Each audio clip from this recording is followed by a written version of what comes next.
ክርስቶስ ተንሥአ እሙታን በአቢይ ኃይል ወሥልጣን አሰሮ ለሰይጣን አጋዞ ለአዳም ሰላም እሚዜስ ኮነ ፍስሐ ወሰላም። የተወደዳችሁ ተመልካቾቻችን ሰላም ጤና ይስጥልኝ። እንደምን ሰንብታችኋል? ሁላችሁ እንኳን ለብርሃነ ትንሣኤው በሰላም በጤና አደረሳችሁ። ይህ እንግዲህ በቤተክርስቲያናችን በትንሣኤ ዘመን ከምእመናን ጋር ሰላምታ የምትለዋወጥበት ሰላምታ ነው። እኛም በዛ መርሃ ግብራችን ጀምረናል። ወኬዶ ለሞት ለውስተ መቃብር ወሀበ ሕይወተ ዘለዓለም ዕረፍተ። በድጋሜ እንኳን ለ2018 የትንሣኤ በዓል አደረሳችሁ። ጌታችን አምላካችን መድኃኒታችን ኢየሱስ ክርስቶስ ሞትን ድል አድርጎ ለተነሳበት ብርሃነ ትንሣኤውን ለገለጠበት ዕለት እንኳን አደረሰን አደረሳችሁ። ሜሪም እንኳን አደረሰሽ። አሜን። እንኳን አብሮ አደረሰን። በዓል እንዴት ነው? እግዚአብሔር ይመስገን በጣም ደስ ይላል። ትልቅ ቀን ነው። መልካም እንግዲህ እኛም ከስቱዲዮ ከዚህ ከሰሜን አሜሪካ የማህበረሰብ ስቱዲዮ የተለያዩ መርሃ ግብሮችን አዘጋጅተን ወደ ተመልካቾቻችን ይዘን ተገኝተናል። ተመልካቾቻችን በያላችሁበት ሆናችሁ የጌታችን ትንሣኤ እንዲሁም ብርሃነ ትንሣኤውን በዓልን እያከበራችሁ በጎን ደግሞ የማህበረሰብ ቴሌቪዥን ከፍታችሁ መርሃ ግብሮችን የተከታተላችሁ እንደሆነ ተስፋ እናደርጋለን። በውጩ ዓለም የምትገኙ የኢትዮጵያ ኦርቶዶክስ ተዋሕዶ ቤተክርስቲያን ተከታዮች ሁላችሁንም በድጋሜ እንኳን አደረሳችሁ መልካም በዓል ማለት እንወዳለን። በማህበረ ቅዱሳን የዩቲዩብ ገጽ መርሃ ግብሮቻችን እየተከታተላችሁ እንደሆነም ተስፋ እናደርጋለን። ይህ እንግዲህ የዘንድሮ በዓል የ2018 የትንሣኤ በዓል ትንሣኤው ከመድረሱ በፊት የተለያዩ መርሃ ግብሮችን ወደ እናንተ ስናደርስ መቆየታችን ይታወሳል። በዓሉን አስመልክተን ደግሞ የተለያዩ መርሃ ግብሮችን ያዘጋጀናቸው መርሃ ግብሮች አሉ። ከመርሃ ግብሮቹ ጋር መልካም ጊዜ እንዲሆንላችሁ እንመኛለን። ሜሪየም እንግዲህ ባለፉት ሳምንታት ጾሙን በተመለከተ የተለያዩ መርሃ ግብሮችን ስናዘጋጅ ነበረ። በእንግሊዝኛውም በአማርኛውም በርካታ መርሃ ግብሮችን ወደ ተመልካቾቻችን አድርሰናል። እነሆ በዓሉ ጋር ተገኝተናል። ዛሬ ደግሞ እና በዓልን የተመለከተ ደግሞ የተለያዩ መርሃ ግብሮችን አዘጋጅተናል። ልክ ነው። እኛ የተለያየ ፕሮግራም ስናዘጋጅ ነበረ፣ ስናስተላልፍም ነበር በእንግሊዘኛው። እኔ አሁን በእንግሊዘኛው ከዲያቆን ጎርጎሪዮስ ጋር የተለያየ ስለ ግሬት ለንት ፋስት ስለ አብይ ጾም የተለያየ መርሃ ግብር አስተላልፈናል። በአማርኛውስ አሁን ለዚህ ለትንሣኤው ምን አቀርበራል? በትክክል በአማርኛው መርሃ ግብር ደግሞ በዚህ በቨርጂኒያ ምስካየ ኅዙናን መድኃኔዓለም ቤተክርስቲያን አስተዳዳሪ የሆኑት መልአከ ገነት ቀሲስ ጥላሁን አበበን በየሳምንቱ እዚህ ስቱዲዮአችን እያመጣን ከመጀመሪያው ከዘወረደ ጀምሮ የአብይ ጾም ሳምንታቱን በሙሉ የተለያዩ መርሃ ግብሮችን ሳምንታቱን መነሻ አድርገን ስናዘጋጅ ሰንብተናል። ጾሙን በእውነት በጣም በጥሩ ሁኔታ ነው አብረውን ያሰለፉት መምህራችን። ተመልካቾቻችንም እነዚህ መርሃ ግብሮች የተከታተሉ ሐሳባቸውን መልእክቶቻቸውን ሲያደርሱን ነበረ። ነው ደግሞ ለበዓሉም ተቀጣጥረን ነበረ። የተለያየ ነው። የዛሬ ሳምንት አምላካችን እግዚአብሔር እድሜና ጤና ሰጥቶን ለበዓሉ አድርሶናል። በዓሉን በተመለከተ ደግሞ አሁንም ከመልአከ ገነት ቀሲስ ጥላሁን አበበ ጋር ልዩ የሆነ ቆይታ አድርገናል። ይህ የበዓል መርሃ ግብር ለየት የሚያደርገው እስከዛሬ ስቱዲዮ ነበረ ስናደርግ የነበረው ውይይቱን። የበዓሉን መርሃ ግብር ግን እሳቸው በሚያስተዳድሩበት ቤተክርስቲያን ነው። በነገራችን ላይ የምስካየ ኅዙናን መድኃኔዓለም ቤተክርስቲያን ቨርጂኒያ የሚገኘው በቅርቡ ነው። ቤተክርስቲያኗ አዲሱን ህንጻ ቤተክርስቲያን ገዝታ ወደ አገልግሎት ያስገባችውና በጣም ልዩ የሆነ ቤተክርስቲያን ነው። ምርቃቱንም እንደዚህ ለተመልካቾቻችን አድርሰን ነበረ። በዛ ልዩ በሆነው ህንጻ ቤተክርስቲያን ቤተ መቅደስ ውስጥ የበዓል ዝግጅታችንን አጠናቅረን ለተመልካቾቻችን ይዘን ተገኝተናል። ተመልካቾቻችን በዓሉን በያላችሁበት ሆናችሁ እያሳለፋችሁ እንዲሁ ይህንን መርሃ ግብር ደግሞ እንድትከታተሉ ጋበዝናችሁ። በድጋሚ መልካም በዓል ይሁንላችሁ። በነገራችን ላይ በዚሁ አጋጣሚ የማህበረ ቅዱሳንን የዩቲዩብ ገጽ እየተከታተላችሁ የምትገኙ ይህን መርሃ ግብር በዩቲዩብ ገጻችን እየተከታተላችሁ ያላችሁ ተመልካቾቻችን አብዛኞቻችሁ ሰብስክራይብ አላደረጋችሁም፣ ሼር እያደረጋችሁም እንዳልሆነ የቴክኒክ ባለሙያዎቻችን አድርሰውናል። በዚሁ አጋጣሚ በዛሬው ቀን በበዓል ቀን የምንጠይቃችሁ ሰብስክራይብ ያላደረጋችሁ ተመልካቾቻችን ሰብስክራይብ እንድታደርጉ እንዲሁም ደግሞ መርሃ ግብሩ ለብዙዎቹ እንዲደርስ ሼር እንድታደርጉት የላይክ በተናንም ላይክ እንድታደርጉ በዚሁ እንጠይቃችኋለን። ሼር፣ ሰብስክራይብ፣ ላይክ እያደረጋችሁ መርሃ ግብሩን እንድትከታተሉ እንጋብዛችኋለን። መልካም ቆይታ ይሁንላችሁ።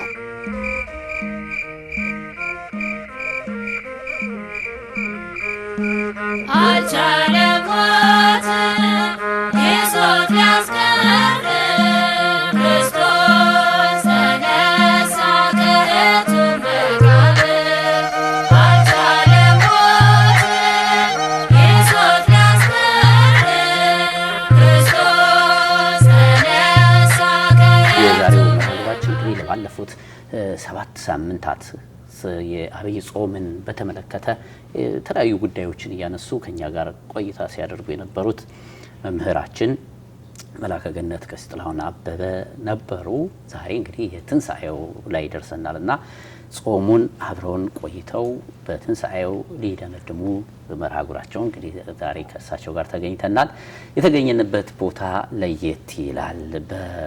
ቤተ ክርስቲያን ውስጥ ነው ያለነው። እሱም ደግሞ እሳቸው በሚያስተዳድሩትና በሚያገለግሉበት ቨርጂኒያ አሌክዛንድሪያ ከተማ በሚገኘው በምስካየ ኅዙናን መድኃኔዓለም ቤተ ክርስቲያን ውስጥ እንገኛለን። ይህ ቤተ ክርስቲያን እንግዲህ ትንሳኤው የሚበሰርበት ቤተ መቅደስ ነውና እኛም ትንሳኤውን ለማብሰር ቤተ መቅደስ ተገናኝተናል። እጅግ አመሰግናለሁ። እንኳን አደረሰዎት። እንኳን አብሮ አደረሰን።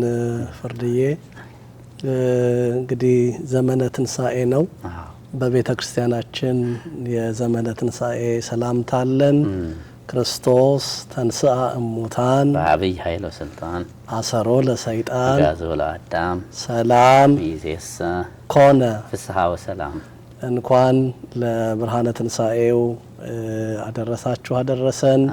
በመላው ዓለም የምትኖሩ የኢትዮጵያ ኦርቶዶክስ ተዋሕዶ ቤተ ክርስቲያን ማህበረ ምእመናን ወምእመናት በዓለ ትንሳኤው በያላችሁበት ስፍራ ሁሉ የደስታና የበረከት በዓል ይሁንላችሁ። እንኳን አደረሰን። አሜን። እጅግ አመሰግናለሁ። ይህን ቃል እንድንሰማ የፈቀደልን አምላካችን እግዚአብሔር የተመሰገነ ይሁን። እንግዲህ ላለፉት 7 ሳምንታት በቅዱስ ያሬድ አስተያየም መሰረት ሳምንታቱን እያነሱ በየሳምንቱ በየሰንበቱ የሚባለውን የሚዘመረውን የሚሰበከውን ደግሞ ውስጡ ደግሞ ያሉ ትምህርቶችን እያነሱ ሲያስተምሩን ከርመዋል። በርካቶች አስተያየታቸውን አድርሰውናል፣ ትምህርቶቹን አግኝተዋል። ዛሬ ደግሞ ትንሳኤው ላይ ተገኘንና ትንሳኤውን እንዲሁ ሊያበስሩን ደግሞ ስለ ትንሳኤውም ትንሽ እንነጋገር ተገኝተናል። በዓል ነውና ብዙ አንይዘውትም ብዙ አንቆይም፣ ግን እንደው ትንሽ የተወሰኑ ነጥቦችን ስለ ትንሳኤው አንስተን መርሃ ግብራችንን እንቋጫለን። በቅድሚያ ግን ይህ የምንገኝበት ቤተ መቅደስ በቅርቡ ነው በዚህ መልክ በአዲስ መልክ አገልግሎት መስጠት የጀመረው። እኛም ለተመልካቾቻችን አድርሰነዋል። አሁን ደግሞ ተመልሼ መጥቼ ሳየው በጣም ግሩም ነው፣ ልዩ ነው። በእርግጥም ደግሞ ትንሳኤውን እዚህ ላይ ለማርሳን ቴሌቪዥን ተከታታዮች እንዲያውጁልን ምክንያቱም ስለሆነ በጣም ነው ደስ ያለኝ። በዚህ ደብር የሚያገለግሉ ምእመናንን እንኳን አደረሳችሁ ማለት እወዳለሁ። በዚሁ ለምእመናኑ እንኳን አደረሳችሁ ይበሉ ለናንተ። እሺ፣ የደብራችን የምስካየ ኅዙናን መድኃኔዓለም ቤተክርስቲያን ማህበረ ምእመናን ወምእመናት ሁላችሁንም እንኳን ለብርሃነ ትንሳኤው አደረሳችሁ። የማህበረ ቅዱሳን የቴሌቪዥን መርሃ ግብር በእውነት ባለፉት 7 ወይም 8 ተከታታይ ሰንበቶች ይህንን መንፈሳዊ መርሃ ግብር እንድናዘጋጅ በአጥቢያ ቤተክርስቲያናችን በቀረበው ጥያቄ እንደው ሳናቋርጥ መድኃኔዓለም እየረዳን እስከዚህ ድረስ እስከ በዓለ ትንሳኤው ደርሰናልና ይህንንም የማህበሩን ቴሌቪዥን የቤተክርስቲያን አምላክ ያስፋልን፣ ብዙዎች የሚጠቀሙበት ነፍሳት ሁሉ የሚድኑበት ቤተክርስቲያን የምትጠበቅበት ማህበር አምላካችን እግዚአብሔር ያድርግልን። እግዚአብሔር ይስጥልኝ። አሜን። አባታችን እንግዲህ በትንሳኤ በበዓል መቼም ያው የተለመደ ነው። ጾሙን ጾመን ስንጨርስ ትንሳኤን እናገኛለንና እንደው ይበሉ እየጠጡ በዓሉን ከማሳለፍ በተጨማሪ ደግሞ እንደዚህ ትንሽ ደግሞ የበዓሉ ምክንያት ደግሞ በደንብ ማንሳት ያስፈልጋል አይደል?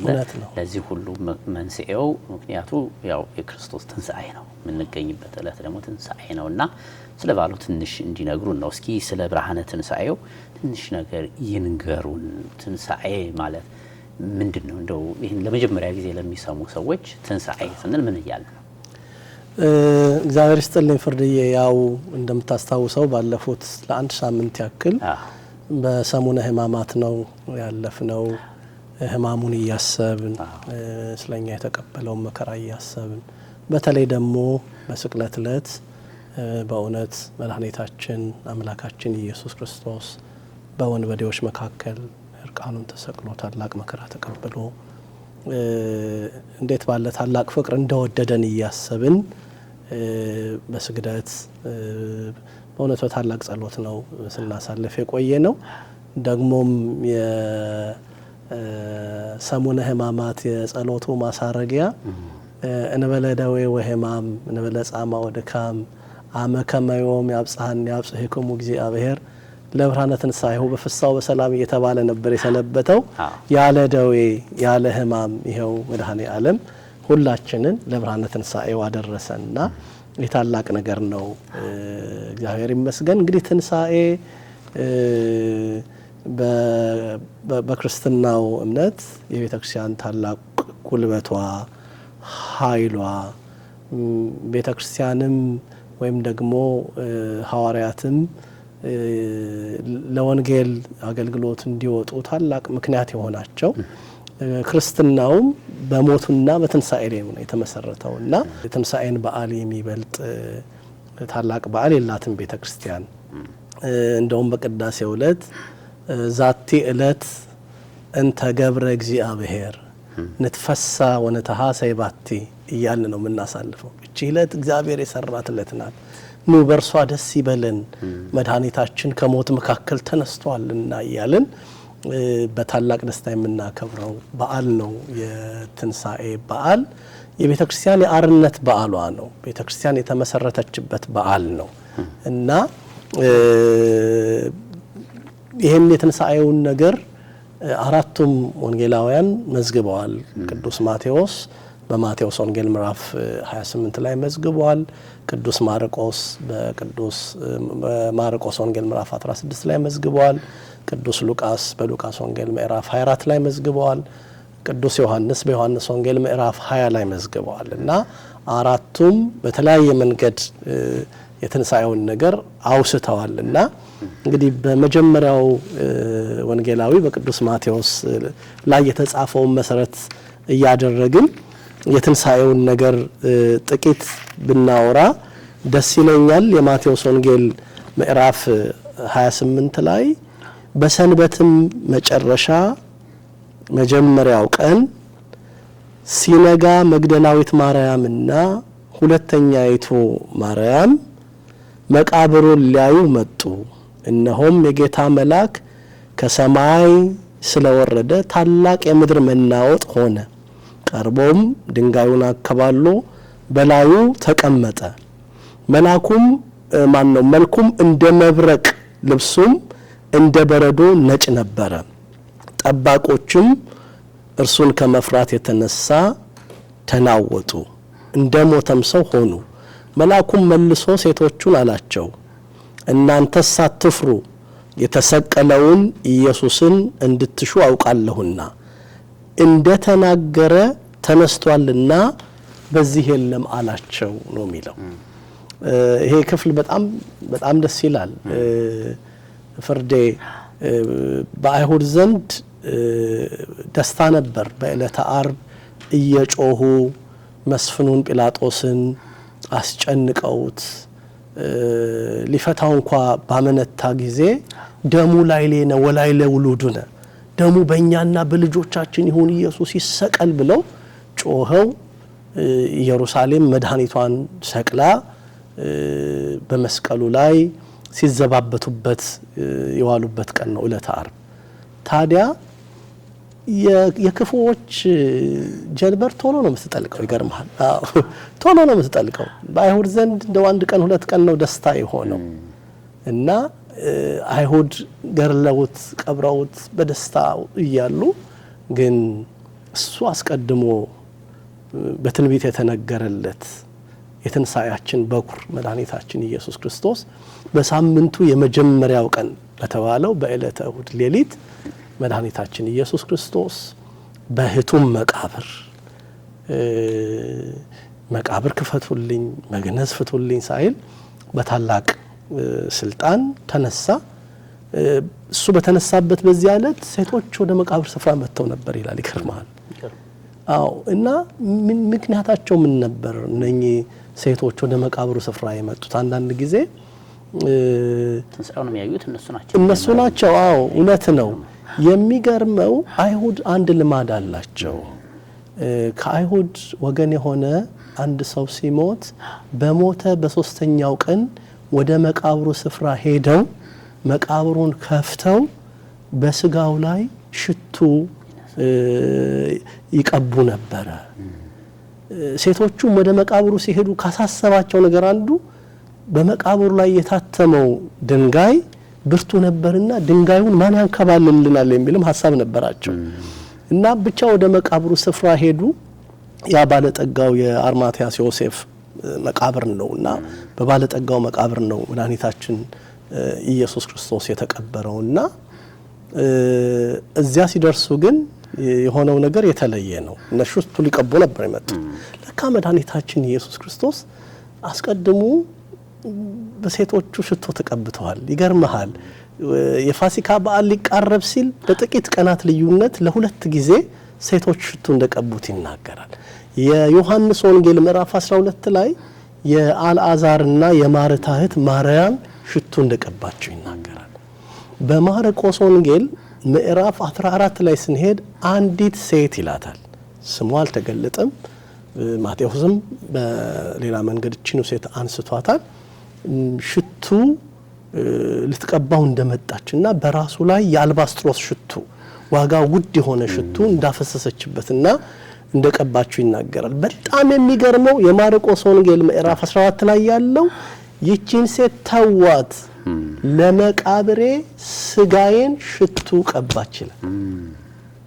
በኋላ በመቃብር ውስጥ የሚደረገውን አስቀድማ አደረገች ይላልና ይሄ ከሆነ በኋላ ነው ከሁለት ቀን በኋላ ጌታችን ከመስቀለ ሞቱ 2 ቀን በፊት ከፋሲካ በዓል 2 ቀን በፊት ነው ይሄ የሆነው። በዚያ በለምጻሙ በስምዖን ቤት በተዘጋጀው ራት ነው ይሄ የሆነውና አበሰችው ተብሎ የተነገረላት ሴት እና ብዙ ሴቶች ወደዚያ ስፍራ እንደመጡ ይሄንን ወደ መቃብሩ ስፍራ እንደመጡ መጽሐፍ ቅዱስ እንመለከት።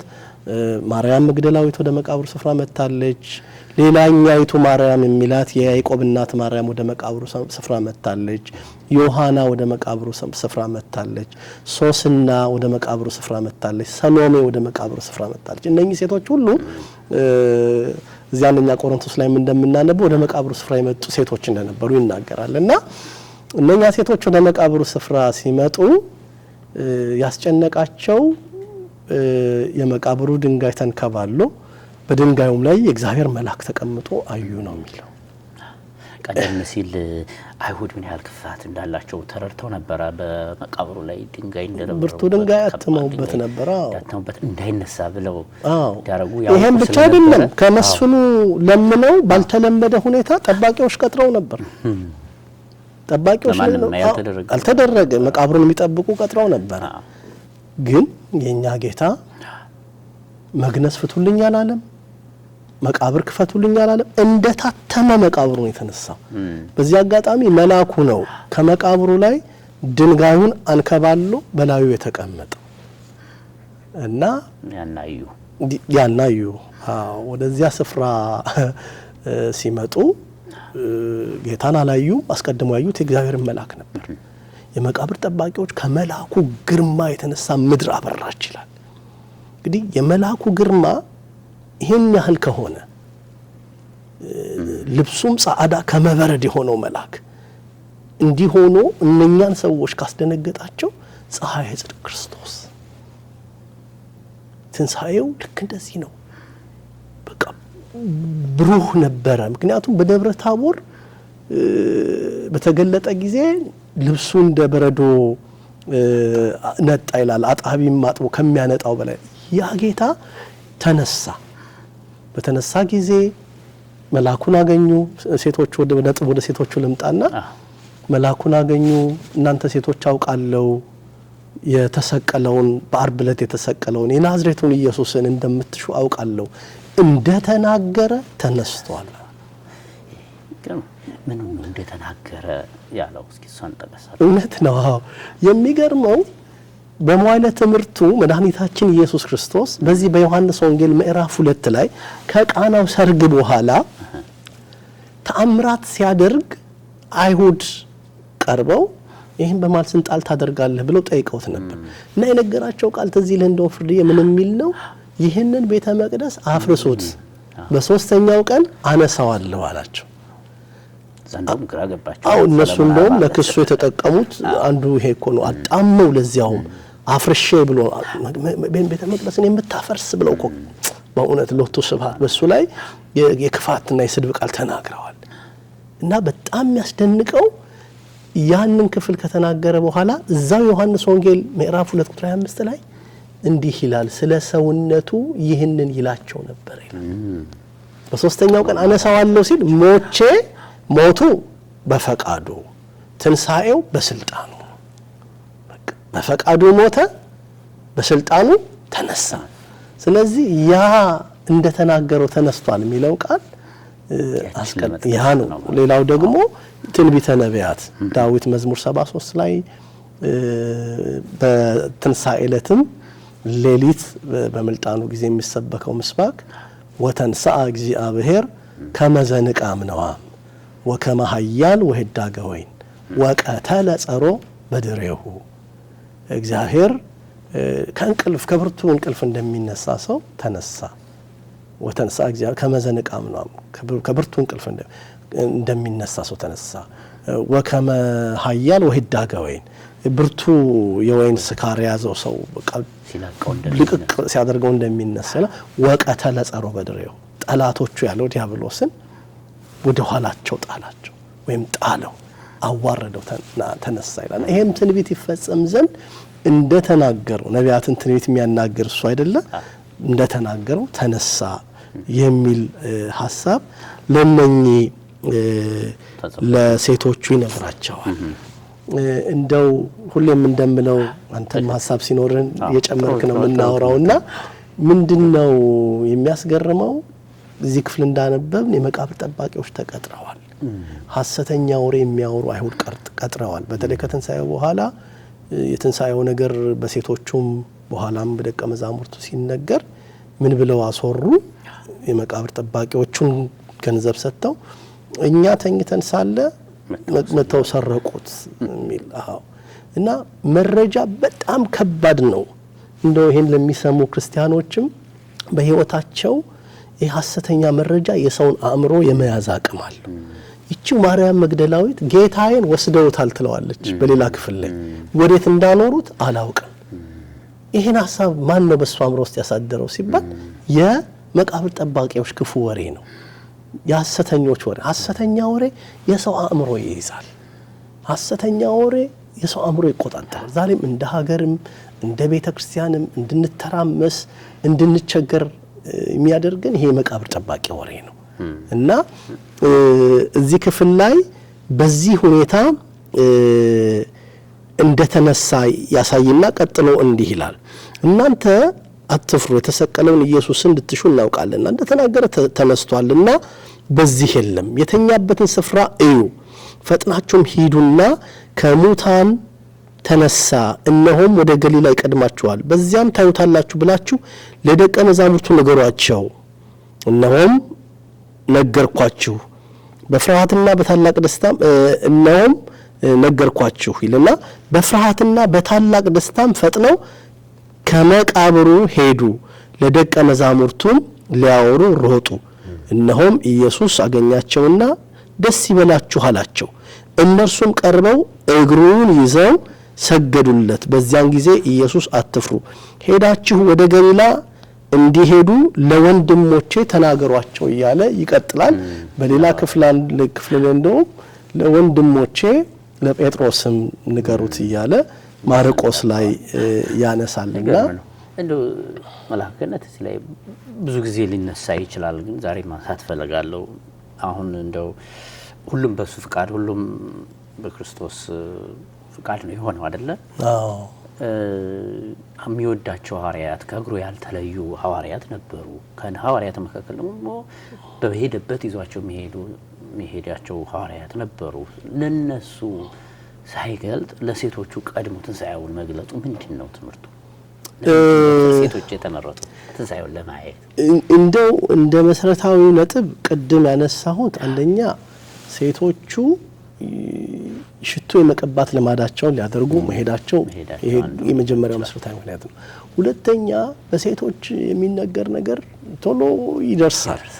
አዎ እንደውም በቤተክርስቲያናችን ከትንሣኤ በኋላ ያሉትን ዕለታት ሰይማ ቤተክርስቲያን የቀዳሚቱን ዕለት ቅዱሳት አንስት ብላ ነው የምትጠራውና በዚያን ቀን አንስት አንከራ ትንሣኤሁ ነገራ ሴቶችም ተደንቀው የትንሣኤውን ተናገሩ እያለ የሴቶች ነገር ፈጥኖ ይደርሳል። አሁን ሴቶቹ ትንሣኤውን በብዙ ፍጥነት አድርሰውታልና ዜናውን በደንብ የምስራቹን አድርሰውታልና እዚህ ክፍል ላይ በዋናነት ግን ሽቱ ለመቀባት መምጣታቸውን የምንመለከትበት ነጥብ ነው ያሳያል።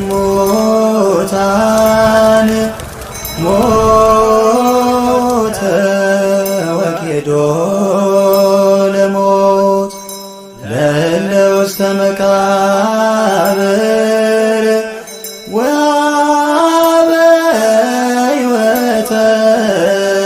የተወደዳችሁ ተመልካቾቻችን እየተከታተላችሁት የምትገኙት የበዓል ልዩ መርሃ ግብራችን ነው። የ2018 የትንሣኤ በዓል ልዩ መርሃ ግብራችን ባለፉት 8 ሳምንታት የአብይ ጾም ሳምንታትን ከኛ ጋር ቆይታ ሲያደርጉ የነበሩት በቨርጂኒያ የመስቀል ዙናን መድኃኔዓለም ቤተክርስቲያን አስተዳዳሪ መልአከ ገነት ቀሲስ ጥላሁን አበበ ዛሬ ደግሞ በዓሉን ምክንያት አድርገን በሳቸው በሚያስተዳድሩበት ቤተክርስቲያን ተገኝተን ያዘጋጀነውን መርሃ ግብር ነው የተከታተላችሁ የምትገኙት። እንግዲህ በመስቀል ዙናን መድኃኔዓለም ቤተክርስቲያን የትንሣኤ በዓል ምን ይመስል እንደነበረም በዚሁ እያስቀኘናችሁ ነው የምንገኘው። በያላችሁበት በዓሉን እያከበራችሁ ያላችሁ ኦርቶዶክሳውያን የኢትዮጵያ ኦርቶዶክስ ተዋሕዶ ቤተክርስቲያን ምእመናን እምነት ተከታዮች በድጋሚ እንኳን ለጌታችን ለመድኃኒታችን ለኢየሱስ ክርስቶስ ብርሃነ ትንሣኤ አደረሳችሁ። መልካም በዓል ይሁንላችሁ። መርሃ ግብራችን እየተከታተላችሁ እስከ ፍጻሜው ድረስ እንድትቆዩ እንጠይቃችኋለን። በዚሁ አጋጣሚ በድጋሚ ለማስታወስ ያክል ይህንን መርሃ ግብር በዩቲዩብ ገጻችን እየተከታተላችሁ የምትገኙ ተመልካቾቻችን ሰብስክራይብ ያላደረጋችሁ ሰብስክራይብ እንድታደርጉ፣ መርሃ ግብሩን ደግሞ እናንተ አይታችሁ ለሌሎች እንዲደርስ ደግሞ ሼር እንድታደርጉ በዚሁ አጋጣሚ እንጠይቃችኋለን። መርሃ ግብሩን ከወደዳችሁት ደግሞ ላይክ ብታደርጉት እናንተ ላይክ ያደረጋችሁት ለሌላው ለእናንተ ጓደኛ ቤተሰብ እንዲሁም ደግሞ በሶሻል ሚዲያው ለተቋራኞቹ ሁሉ ይደርሳልና ላይክ የምትሏን በተንም ላይ እንድትነኩ ላይክ እንድታደርጉ እንጋብዛችኋለን። በድጋሚ መልካም በዓል ሞተ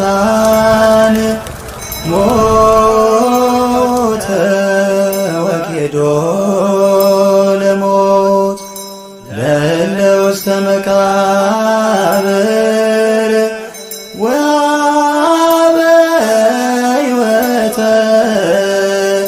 ቀደም ሲል ለውስጥ የገባ አንድ ሀሳብ አንስተው ነበረ። ትንሣኤ በዓል በኩረ በዓላት ነው፣ ከሁሉ በላይ የሚከበር በዓል ነው ብለዋል። እውነት ነው። እንደውም አንዳንድ መምህራንም ሲያስተምሩ ዓለምን ካዳነበት ሚስጥሩ ዓለምን ከፈጠረበት ሚስጥሩ ይልቅ ዓለምን ያዳነበት ሚስጥሩ ይበልጣል ይላሉ እና ትንሣኤው ምን ያህል ገናና እንደሆነ ለማሳየት ይመስለኛል ማለት ነው። ይሄ ይሄን ቃል የተናገረው ቅዱስ ዮሐንስ አፈወርቅ ነው። እግዚአብሔር ዓለምን ከፈጠረበት ጥበቡ ይልቅ ያዳነበት ይበልጣል። አሁን የፈጠረበት ስንል ለይኩን ብሎ እግዚአብሔር ይሁን ባለ ጊዜ ተፈጠሩ ፍጥረታት አለ።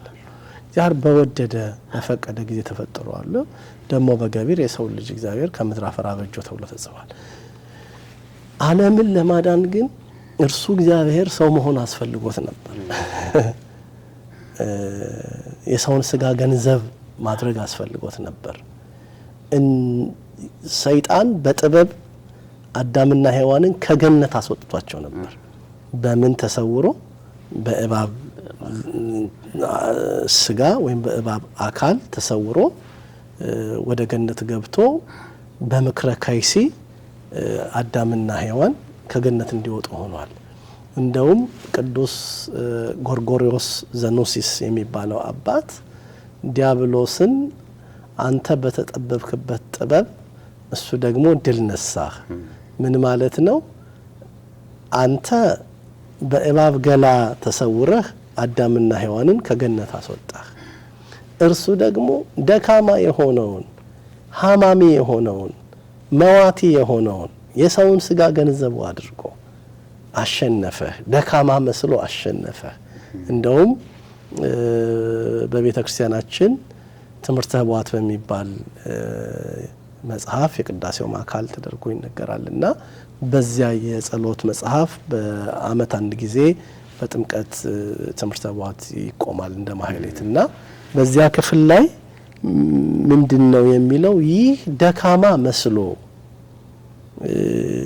በመስቀል ያሸነፈኝ ማን ነው ብሎ በንግግር መልክ ይናገራል። ጌታን ልክ የሁሉንም እንደሚያደርግ ሰይጣን ነፍሱን ሊነጥቅና ወደ ሲኦል ሊጨምር ወደ ጌታ በቀረበ ጊዜ በእሳት ዣንጀር አስሮ ወደ ጥልቁ እንደጣለውና እንዳሸነፈው ይሄ ክፍል ይናገራልና ያንተን ሐሳብ ለመጠቅለል ያዳነበት ጥበብ ታላቅ ነው።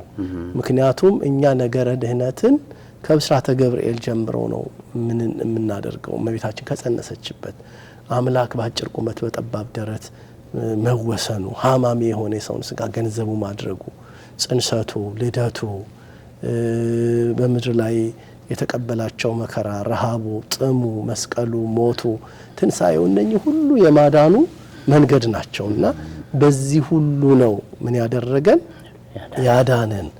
ያዳነንና ቅዱስ እውነትም እኮ ነው እንዳሉት አሁን ሰው የተፈጠረ እንደው በትምህርቱ ማለት ነው የተፈጠረበትን መንገድ ስናየው ያው በሰባት በዓርብ ዕለት ሰው ተፈጠረ ነው እሱም ፕሮሰስ የለው። የዳነበትን መንገድ ስናየው ግን እኛ እስከዛሬ ስንማረው እንደነበረው የታለፉ ነገሮች ብዙ ናቸው። በዚህ በሰሙነ ሕማማት እንኳን የተማርናቸው የድህነት ትምህርቶች እጅግ በጣም መንገዶች ብዙ ናቸው። እነዛ ሁሉ ታልፈው ከዛ ደግሞ በሞት በመቃብር አልፎ ደግሞ በትንሳኤ ተረጋገጠ ማለት ነውና ይሄ ጥበብ ይመስለኛል ልዩ ነው ተብሎ የተገለጸው። እውነት ነው። በጣም ነው የሚገርመው። እንደው ጠቅለል ለማድረግ እንሞክር ሰዓታችን ለመጠቀም መላከገነት የክርስቶስ ትንሳኤ ማለት ለኛ ምንድነው? ከትንሳኤው የሰው ልጅ የሚያገኘው ጥቅም ምንድነው? ትልቁ ትንሳኤን ስናስብ ልንገነዘብ የሚገባው በዋናነት ትንሳኤ የድል በዓል ነው፣ የአሸናፊነት በዓል ነው፣ የነጻነት በዓል ነው እና ሶስት ነገሮችን ማንሳት እፈልጋለሁ። አንደኛው ጠላታችን ሞት ድል የተነሳበት በዓል ነው። ሞት ድል የተነሳበት የተሸነፈበት በዓል ነው። በጥንቷም ቤተክርስቲያን በዚህ በአንደኛ ቆሮንቶስ ምዕራፍ 15 ቁጥር 54 ላይ ያለው መዝሙር ይዘመራል። አይቴ እንከ ቀኖትከ ሞት ወአይቴ መዊኦትከ ሲኦል። ሞት ሆይ መውጊያህ የታል? ሲኦል ሆይ ድል መንሳትህ ወዴት አለ? የሞት መውጊያው ኃጢአት ነው፣ የኃጢአትም ኃይል ሕግ ነው። ነገር ግን በጌታችን በአምላካችን በኢየሱስ ክርስቶስ ድል መንሳትን ለሰጠን ለእግዚአብሔር ምስጋና ይሁን እያለ ቅዱስ ጳውሎስ ይናገራልና ሞት ድል የተነሳበት በዓል ነው የትንሳኤ በዓል። ምክንያቱም ዛሬም ብትሄድ የዳዊት መቃብር በኢየሩሳሌም አለ፣ የብዙ ቅዱሳን አባቶቻችን መቃብር አለ። ብዙ ኃያላንን፣ ብዙ ነገስታትን፣ ብዙ ባለጠጎችን ወደ መቃብር የሳበው ሞት ኢየሱስ ክርስቶስን ግን ምድር ይዛ ልታስቀረው አልቻለችም። ሞት ለጊዜው ለሶስት ቀን ለሶስት መዓልትና ሌሊት በመቃብር ቢያድርም ጌታችን አምላካችን መድኃኒታችን ኢየሱስ ክርስቶስ በታላቅ ጌትነቱ በመነሳቱ ሞትን ድል ነስቶታል። እንደውም ቅዱስ ጳውሎስ እዚህ አንደኛ ቆሮንቶስ ላይ የሚያነሳው በጣም ደስ የሚል ቃል አለ። ባነበው ደስ ይለኛል። እዚህ አንደኛ ቆሮንቶስ ምዕራፍ 15 ቁጥር 25 ላይ ጠላቶቹን ሁሉ ከእግሩ በታች እስኪያደርግ ድረስ ሊነግስ ይገባዋልና ይልና የኋለኛው ጠላት የሚሻረው ሞት ነው ይላል። የሚሻረው ሞት ነው። ስለዚህ ሞትን የሻረበት ሞት ነው። በዚህ በቅዳሴያችንም ላይ ሞተ ዘኢይመውት ከመ ይስዓሮ ለሞት ነው የሚለው። የማይሞተው ሞተ፣ ሞትን ይሽረው ዘንድ ሞተ ነው የሚለው። ስለዚህ ሞት የተሻረበት በዓል ነው። ስለዚህ ትንሣኤን ስናከብር ሞት ዛሬ ያሁኑ ሞት ወደ ትንሣኤያችን የምንሻገርበት ወደ ትልቁ ደስታችን የምናልፍበት ነው። አንድ ምሳሌ ባደርግ ደስ ይለኛል። ዛሬ ሞትን በታናል ውስጥ እንደሚሄድ መኪና ነው ልናየው የሚገባው። ፍርድ በታናል ውስጥ የሚሄድ መኪና ጥቂት ጊዜ ጨለማ ነው አይደል? በኋላ ግን ወደ ብርሃን ነው የሚወጣው። ዛሬ ብንሞት በስጋ በኋላ ደግሞ በትንሣኤ የምንነሳ ነን። ለዚህ ነው ክርስቶስ በኩረ ትንሣኤ የተባለው። አሁን ግን ክርስቶስ ላንቀላፉት በኩር ሆኖ ከሙታን መካከል ተነስቷል። እንዴት ደስ ይላል ይሄ ቃል! በቃ በመላው ዓለም የምትኖሩ ክርስቲያኖች ትንሣኤን ስታከብሩ መድኃኒታችን አምላካችን ኢየሱስ ክርስቶስ የትንሣኤያችን በኩር ሆኖ፣ በኩር ማለት የመጀመሪያ ማለት ነው። እስከ ዛሬ ድረስ ሞትን ድል ነስቶ ለዘላለም የተነሳ የለም። አልዓዛር ተነስቷል። የአልዓዛር ትንሣኤ ጊዜያዊ ትንሣኤ ነው የሚባለው። እነ ወለተ ኢያኢሮስ ተነስተዋል፣ ሌሎችንም አድርገዋል። እነኚህ ለጥቂት ዘመን ኖረው እንደገና ሞተዋል። ሞት ላይ ይዘው የተነሳው ክብር ምስጋና ይግባውና መድኃኔ ዓለም አምላካችን ነው። ስለዚህ የመጀመሪያው ሞት ተሽሯል፣ ሞት ድል ተነስቷል። ሁለተኛው ሲኦል ተመዝብሯል። ሲኦል ተመዝብሯል። እዚህ ራእይ 1:16 ላይ ጌታችን መድኃኒታችን ኢየሱስ ክርስቶስ እንዲህ ይላል ለባለ ራእዩ ለዮሐንስ ይገለጥለትና ባየው ጊዜ በጣም ከጌትነቱ አይኖቹ እንደ ጋለ ነሐስ ናቸው ይላል። ፊቱም ታላቅ እንደ መብረቅ ነው ይላል። በጣም ፈራ እና ወደኩኝ ያለ። ከዛ እጆቹን ዳሶ አነሳኝ፣ እንዲህም አለኝ ሞቼ ነበር፣ ከዘላለም እስከ ዘላለም ሕያው ነኝ፣ የሲኦልና የጥልቁ መክፈቻ አለኝ አለ ይላል። በጣም ነው የሚገርመው። ሲኦልና ጥልቁን መክፈቻ ያለው ሲኦልን የመዘበረው ቅዱስ ጴጥሮስም ሲኦልን ወህኒ ይለዋል። ከትንሣኤው በኋላ ወደ ሲኦል ወርዶ በወህኒ ያሉትን የምስራችን ሰበከላቸው ይላል። እንዴት ደስ ይላል! ጻኡ ለውስተ ሲኦል፣ በሲኦል ያላችሁ ውጡ ተብሎ ዛሬም ካህኑ ሰላም ለኩልክሙ ሲል እኮ በቃ ሰላም ለሁላችሁ ይሁን። በሲኦል ያላችሁ፣ በባርነት ያላችሁ፣ በእስራት ያላችሁ ሰላም ለእናንተ ይሁን ማለት ነውና ሁለተኛው ነጥብ ሲኦል መመዝበሩ ነው። እንደው ትዝ ይልህ እንደሆን ፍርዴ በቤተ ክርስቲያናችን በቅዳሴው ሰዓት የዮሐንስ የሉቃስ ወንጌል ተነቦ ሲያልቅ መኑ ይመስለከ እምነ አማልክት እግዚኦ እያልን ነው የምንዘምረው። ከአማልክት መካከል አንተን የሚመስልህ ማን ነው እያልን ዘምርና ሆርከ ውስተ ሲኦል ወአይረገ ፄዋ እንላለን። ወደ ሲኦል ወርደህ ምርኮን ማረክ። ስለዚህ በሲኦል ያሉትን ነፍሳት ሁሉ መድኃኔ ዓለም ያጋዘበት፣ ነፃ ያወጣበት፣ ሲኦል የተመዘበረችበት ዕለት ነው። በቃ ይሄ የትንሣኤው አንዱ አስደናቂ ዕለት ነው። ሌላው እና ሶስተኛው ዲያብሎስ ድል የተነሳበት ዕለት ነው። ጥንተ ጠላታችን ዲያብሎስ፣ የዚህ ዓለም ገዥ የተባለው ዲያብሎስ በቃ እንደውም የዮሐንስ ወንጌል ምዕራፍ 12 ላይ መድኃኒታችን ኢየሱስ ክርስቶስ ሲያስተምር ከተናገረው አስደናቂ ቃል ባነብ ደስ ይለኛል። የዮሐንስ ወንጌል ምዕራፍ 12 ቁጥር 29 ላይ ያለ ቃል አለኝ። ቁጥር 31 ላይ ያለውን አነበዋለሁ። አሁን የዚህ ዓለም ፍርድ ደርሷል። አሁን የዚህ ዓለም ገዥ ወደ ውጭ ይጣላል። የዚህ ዓለም ገዥ ይሄ ልክ መስቀሉ ሞቱ በቀረበ ጊዜ ተናገረው ቃል ነው ጌታችን። የዚህ ዓለም ገዥ የተባለው ዲያብሎስ በሞት ላይ ስልጣን ያለው የተባለው ዲያብሎስ እዚህ ሁለተኛ ማን ዕብራውያን ምዕራፍ 2 ቁጥር 16 ላይ እንዲህ ይላል የአብርሃምን ዘር እንጂ የመላእክትን ዘር አልያዘም ይላል። እና ይሄን ካለ በኋላ በሞት ላይ ስልጣን ያለውን ይሽር ዘንድ ይኸውም ዲያብሎስ ነው ይላል። በስጋና በደም ተካፈለ። ክፍሉን በቀጥታ ከቅዱስ ጳውሎስ መልእክት ባነበው እንዲህ ይላል እንግዲህ ልጆቹ በስጋና በደም ስለሚካፈሉ እርሱ ደግሞ በሞት ላይ ስልጣን ያለውን በሞት እንዲሽር ይኸውም ዲያብሎስ ነው።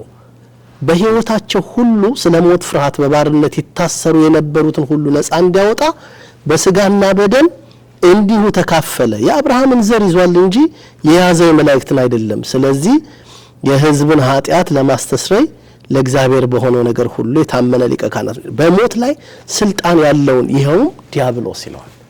ስለዚህ ዲያብሎስ ጠላታችን ምን የተደረገበት ድል የተነሳበት ነው። ስለዚህ እነዚህ ሶስቱ ነጥቦች የማይረሱ ናቸው። በቤተ ክርስቲያናችንም በዚህ በዘመነ ትንሣኤ አዲስ መዝሙር አለን። ይሄ ዝውቱ ጊዜ ባረኮት የምንለው የዕጣን መዝሙር አለናል ቅዳሴ ላይ። እሱ ይቀርና ልክ በትንሣኤ ስንመጣ ምንድነው የምንለው? ክርስቶስ ተንሥአ እሙታን ሞተ ወኬዶ ለሞት በቃ አይደል ይያለም ዘመኑ ክርስቶስ ተንሥአ እሙታን ሞተ ወኬዶ ለሞት ሞትን ረገጠው ማለት ነው። አስወገደው፣ ከመንገድ አስወጣው። ስለዚህ ትንሣኤ በእውነት ለቤተ ክርስቲያን ታላቅ በዓሏ ነው። በኩረ በዓላት የምንለውም ለዚህ ነው። መዝሙራችንም ሰላምታችንም ሁሉ ያሸናፊነት ነው። ስንገናኝ ቅድም ነው እናንተ እንዳልነው ክርስቶስ ተንሥአ እሙታን በአቢይ ኃይሎ ስልጣን አሰሮ ለሰይጣን አጋዞ ለአዳም ሰላም እምይእዜሰ ኮነ ፍስሐ ወሰላም እያል የተለዋወጥ ነው ሰላምታ የድል ነሺዎች አሸናፊዎች ሰላምታ። ምክንያቱም እኔ አንተን ክርስቶስ ተንሥአ እሙታን ስልህ አንተን ምን እንደምትለኝ በአቢይ ኃይሎ ስልጣን ትለኛለህ። በታላቅ ኃይልና ስልጣን አሰሮ ለሰይጣን እልሃለሁ አጋዞ ለአዳም ኧረ አዳምንም ነፃ አውጥቶታል። አዎ ሰላም እኮ ሰላም ሆነ ስልህ ከሆነ ትላለህ ፍስሐ ወሰላም ከእንግዲህ ወዲህ ፍስሐ ወሰላም እምይእዜሰ ፍስሐ በቃ ሰላም ሆነ ጠላታችን ተሻረ እያል የምናመሰግንበት ታላቅ በዓል ነው። ይሄ ደግሞ ትንሣኤ በምእመናን ልብ ውስጥ ስፍራ ሊያገኝ ይችላል። እንደው ጊዜውንም ለመቆጠብ ምእመናን የትንሣኤን በዓል ስታከብሩ የትንሣኤ ሙታን ተስፋን ጭምር በማሰብ ነው። ተነሳ እኮ የምንለው ያስነሳናል ማለት ነው። አዎ ተንሥአ ወአንሥአ ኩሎ ሙታነ እኮ ተነስቶ ሙታንን አስነሳ አይደል እንዴ? ሙታንን አስነሳ፣ በኋላ ያስነሳናል። ምክንያቱም እኔ ሀገሬ በሰላም በሰማይ ነው። አሁን እኛ በትንሣኤ ጊዜ እንዴት እንደምንነሳ ታውቃለህ? ይሄ የክርስቶስ የለበሰውን መንፈሳዊ ይሄ ምንድነው? ይሄ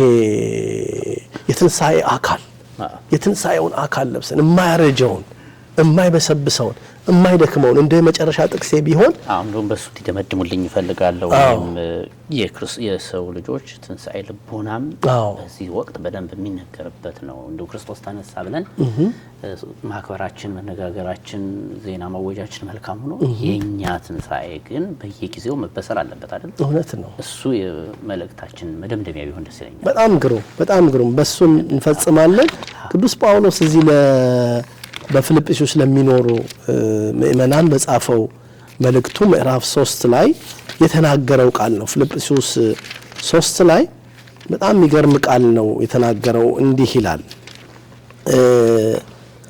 ቁጥር 20 ላይ እኛ ሀገራችን በሰማይ ነው ይልና ከዚያም ደግሞ የሚመጣ መድኃኒት እርሱም ጌታ ኢየሱስ ክርስቶስን እንጠባበቃለን። እርሱም ሁሉን እንኳን ለራሱ ሊያስገዛ እንደሚችልበት አሰራር ክቡር ስጋውን እንዲመስል ይላል። ክቡር ስጋውን እንዲመስል የተዋረደውን ስጋችንን ይለውጣል። እሱን የሚመስል የትንሣኤን አካል ሰጥቶን ለዘላለም ከእርሱ ጋር በታላቅ ደስታ እንኖራለንና ምእመናን እንደው በጾም ወቅት ብቻ ትንሣኤውን፣ በጾም ወቅት ብቻ ሕማሙን፣ በጾም ወቅት ብቻ ቤተክርስቲያን መመላለሱን እንደው ልማድ አድርገነው እንዳንቀር እንደው በቅዱስ ቤተክርስቲያን ስም ነው አደራ ማለት የምወደው።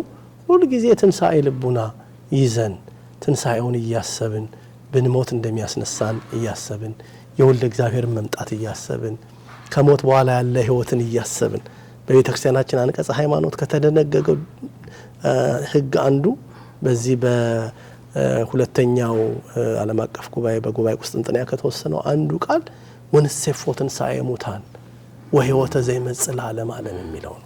የሙታንን መነሳት ተስፋ እናደርጋለን፣ የሚመጣውንም ሕይወት ለዘላለም። ምክንያቱም ተነሳ ብለናል። ሀመ ወሞተ አይደለም ምንለው ወተቀብረ ወተንሥአ እሙታን፣ ሞተ ተቀበረ፣ በሶስተኛውም ቀን ተነሳ። በቃ እሱ እኛንም ተስፋ ትንሣኤ ሙታን ሰጠን፣ በኋላ የሚያስነሳን መንግስቱን የሚያወርሰን እሱ እንደሆነ በማሰብ ነውና ትንሣኤን የምናከብረው። እንደው በመላው ዓለም ያላችሁ የኢትዮጵያ ኦርቶዶክስ ተዋሕዶ ቤተክርስቲያን ምእመናን በድጋሚ እንኳን ለብርሃነ ትንሣኤው ያደረሳችሁ ነው የምንለው። ቤተክርስቲያናችን ትንሣኤውን እንደ ዕለቱ ነው የምታከብረው። እንደ ዕለቱ እንዲሁ አንድ ጊዜ እንደሆነ ብቻ ሳይሆን እንደ ዕለቱ ደስታው ቃል እግዚአብሔሩ አደራረሱ። ለምሳሌ ልደት ስናከብር ዮም ፍስሐ ኮነ ማለት ምን ዛሬ ማለት ነው። በቃ ከዛ በታላቅ ደስታ መዝሙሩን ታውቀዋለህ። አማን በአማን ትንሣኤው እውነተኛ ትንሣኤ ነው እያለች እኮ አማን በአማን እያለች እኮ የምትዘምረው በዛን ቀን እኮ ተንሥአ እምነ ሙታን። ይሄን ብቻ አይደለም ምድር ሁሉ ሐሴት እንድታደርግ ወምድርኒ ትገብር ፋሲካ ተሐጼባ በደመ ክርስቶስ። ምድር ደስታን ፋሲካን ታደርጋለች። መሻገር ሆኖላታል፣ ማዕዶት ሆኖላታል። ለምን ተሐጼባ በደመ ክርስቶስ እያልን የምንዘምርበት በዓል ነውና መቼም ትንሣኤን በእውነት ታላቅ ደስታ ተሞልተን በየቤታችን የሚበላው የሚጠጣው ሳይሆን የሚበልጠውን እያሰብን ሊሆን ያስፈልጋል ማለት ነው። በድጋሚ እንኳን አደረሰው እርስዎን። አሜን። እንኳን እናመሰግናለን። መልአከ ገነት ቀሲስ ጥላሁን አበበ በዚህ ዛሬ በምንገኝበት እጅግ በጣም ግሩም በሆነው ደስ በሚለው ቤተክርስቲያን በምስካየ ኅዙናን መድኃኔዓለም ቤተክርስቲያን ዋና አስተዳዳሪ ናቸው። የዲሲና አካባቢ ሀገረ ስብከት ደግሞ ስብከተ ወንጌል ኃላፊ ናቸው። እንግዲህ 2018 አብይ ጾም ከኛ ጋር አሳለፉ። በጣም መልካም ትምህርቶችን አስተምረውናል። ዛሬ ደግሞ ይኸው ትንሣኤውን ከእርስዎ ጋር ቆይተን በዚህ መልኩ አበሰሩልን። እግዚአብሔር ያክብርልን፣ ጤና ይስጥልን፣ መልካም ትንሣኤ ይሁንልዎት። አሜን። ለሁላችን እናንተንም እግዚአብሔር በስራችሁ ሁሉ ይርዳችሁ። የቤተክርስቲያን አምላክ አገልግሎታችሁን ያስፋ። እግዚአብሔር ይስጥልን። ሞተ ወኬዶ ለሞት ለእለ ውስተ መቃብር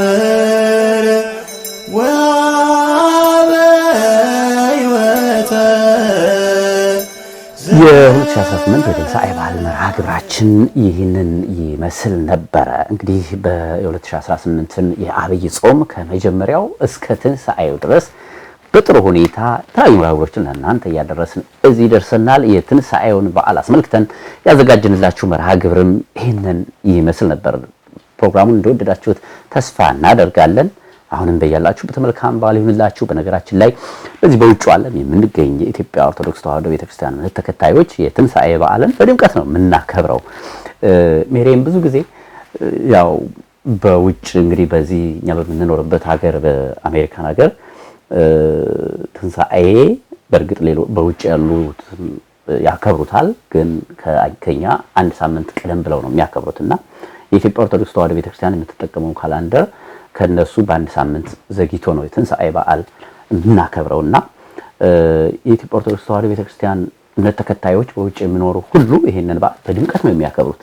በርግጥ አንዳንዶቹ በስራ ሊሆን ይችላል ግን ደግሞ እሁድም ስለሆነ አብዛኞቹ ደግሞ በእረፍት ቀናቸው በዓልን ደመቅ አድርገው ነው የሚያከብሩትና ምንም እንኳን መኖሪያችን በውጭ ቢሆንም የኢትዮጵያ ኦርቶዶክስ ተዋሕዶ ቤተክርስቲያን በዓላትን ግን በደንብ ደመቅ አድርገን ነው የምናከብረው አይደለ? እናንተ ጋር እንዴት ነው? አዎ በርግጥ አሁን ሰሙነ ሕማማት አልፎ ትልቅ ደስታ ነው ለሁላችንም እና በሰሙነ ሕማማት ከኢየሱስ ክርስቶስ ጋር አብረን ስቃዩንም ከስቃዩ ጋር ለመካፈል እየሞከርን እየጣርን ነበርና እሱ ካለቀ በኋላ ደግሞ ትልቅ ደስታ ነው ለሁላችንም እና በደስታ ነው የምናከፍለው በቤተክርስቲያንም በመሄድ ከወዳጆቻችንም ጋር በመገናኘት በትልቅ ደስታ ነው በቤታችንም ልክ እንደ ኢትዮጵያ የሚያስፈልገው ነገር ሁሉ ተሟልቶ ነው አይደለ? ያው መብሉ መጠጡ ድግሱ ዘመድ ጋር መገናኘቱ እሱ ምንም የጎደለ ነገር የለም። እንዲሁ የቤተክርስቲያኑ አገልግሎት በየአጥቢያችን ሁላችንም በቤተክርስቲያን አድረን ትንሳኤውን ተበስሮልን አብስረን ተመልሰን ደግሞ በየቤታችን አረፍ ብለን የበዓል መርሃ ግብሮችን እየተከታተልን ነው የምናሳልፈውና የምንኖርበት ሀገር የተለያየ ቢሆንም ግን በዓሉን በደመቀ ሁኔታ እንደምናከብረው በዚሁ አጋጣሚ ለማስታወስ ያክል ነው። በድጋሜ መልካም በዓል ይሁንላችሁ። ከቀሪዎቹ የማህበረ ቅዱሳን ቴሌቪዥን መርሃ ግብሮች ጋር መልካም በዓል እንመኝላችኋለን። በድጋሚ እንኳን ለብርሃነ ትንሣኤው አደረሳችሁ። መልካም በዓል ይሁንላችሁ ለሁላችሁም። እንኳን ለብርሃነ ትንሣኤ በሰላም አደረሳችሁ።